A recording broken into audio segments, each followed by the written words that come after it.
নমস্কার, আমাদের জেঠি ভাইজি কিচেনে আপনাদের সকলকে অনেক অনেক স্বাগত। এই কনকনে শীতে বাড়িতে বানিয়ে ফেলুন হান্ডি চিকেন। আর দেরি না করে বাজার থেকে কিনে নিয়ে আসুন 1 কেজি চিকেন এবং সেটিকে খুব ভালোভাবে কচকচে করে ধুয়ে নিন, যেমন না তার মধ্যে একটুও রক্ত লেগে থাকে। এরপর মাংসটাকে খুব ভালোভাবে ম্যারিনেট করে নিন। তার জন্য প্রথমে হলুদ গুঁড়ো, লবণ, টক দই, আদা বাটা, রসুন বাটা, জিরে বাটা, ধনে গুঁড়ো, কাশ্মীরি লাল লঙ্কার গুঁড়ো, চিকেন মশলা, পাতলা করে কেটে রাখা পেঁয়াজ, সরিষার তেল, তারপর সবকে খুব ভালোভাবে হাতের সাহায্যে মাখিয়ে নিন যাতে সব মশলা মাংসের মধ্যে ঢুকে যায়, না হলে আপনারা টেস্ট পাবেন না। আর এভাবে যদি বাড়িতে বানান দেখবেন খুব সুন্দর এবং সুস্বাদু রান্নাটা হবে। আর দাঁড়ান, আমি তো বলতেই ভুলে গেছি, আপনারা যখন বাজারে যাবেন সাথে সেখান থেকে মাটির পাত্রটা নিয়ে আসবেন, না হলে তো আপনাদের হান্ডি চিকেন হবেই না। তখন আপনারা দেখবেন আপনাদের বাড়ির কড়াইয়ের মধ্যে আপনি রান্নাটা করছেন।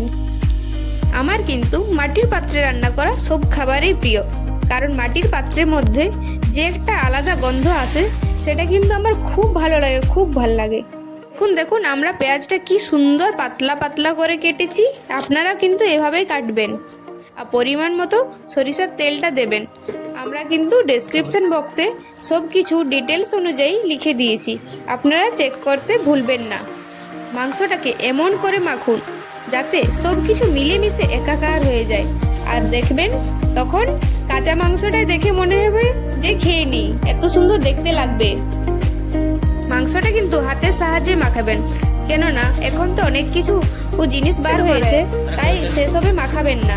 হাতে মাখালে কিন্তু টেস্টটা খুব ভালো হয় এবং সব কিছু খুব ভালোভাবে মিশে যায়। মাংসটা ম্যারিনেট করে 1 ঘন্টা রেখে দেবো। এটিকে গরম করে তার মধ্যে সরিষার তেল দিয়ে দেব। আপনারা আপনাদের চিকেনের পরিমাণ অনুযায়ী সরিষার তেল দেবেন, না হলে খুব বেশি হয়ে যেতে পারে কিংবা খুব কম হয়ে যেতে পারে। তেলটাকে একটু ঝাঁকা নাকা দিয়ে চারদিকে ছড়িয়ে দিলাম। এরপর গরম তেলে গোটা গরম মশলার ফোড়ন দিয়ে দেব। তার মধ্যে তেজপাতা, শুকনো লঙ্কা, ছোটো এলাচ, লবঙ্গ, দারচিনি, কালো এলাচ, গোটা গোলমরিচ আছে। সব কিছুকে খুব ভালোভাবে ভাজার পর তাতে টমেটো কুচিগুলো দিয়ে দেব এবং টমেটোগুলোকে খুব ভালোভাবে গলিয়ে নেওয়া পর্যন্ত ভেজে নেব। এরপর হাঁড়ির মধ্যে চিকেনগুলোকে সব ছেড়ে দেব। এক এক করে সব চিকেনগুলোকে ছেড়ে দিচ্ছি, না হলে একসাথে দিলে হাঁড়ি কিন্তু পড়ে যেতেও পারে। সব চিকেনটা দিয়ে দিচ্ছি। আমরা কিন্তু এক বিন্দুও তাতে জল দিইনি, আপনারা কিন্তু জল দেবেন না, কারণ পেঁয়াজের থেকে অনেক পরিমাণে জল ছাড়বে।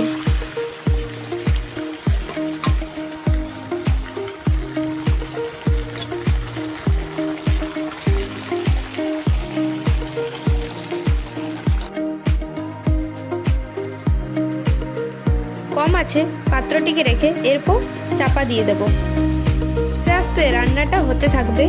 আপনারা যদি চান তাহলে হাঁড়ির মুখটা খুব ভালোভাবে আটা দিয়ে সিল করে রাখতে পারেন। আমরা কিন্তু তা করিনি, কারণ আমাদের এই সিল করে রাখাটা পছন্দ না। মাঝে একবার ঢাকনাটা খুলে আমরা নেড়ে নিচ্ছি। আপনারা দেখুন কতটা পরিমাণে জল বার হয়েছে। মাঝে কিন্তু একবারও জল দেওয়ার প্রয়োজন হবে না। মাংসটিকে যদি 40 মিনিট ধরে রান্না করতে থাকেন তাহলে দেখবেন মাংসটি খুব ভালোভাবে রান্না হয়ে গেছে।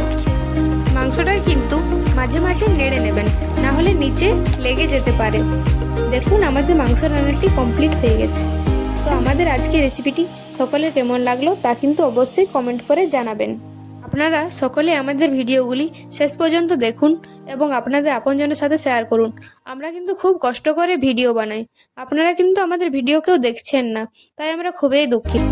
সকলকে অনেক ধন্যবাদ এবং ভালো থাকুন, সুস্থ থাকুন। বাড়িতে কিন্তু একবার অবশ্যই বানিয়ে দেখবেন, আর কেমন লাগলো তা কিন্তু কমেন্টে জানাতে ভুলবেন না। Thank you so much.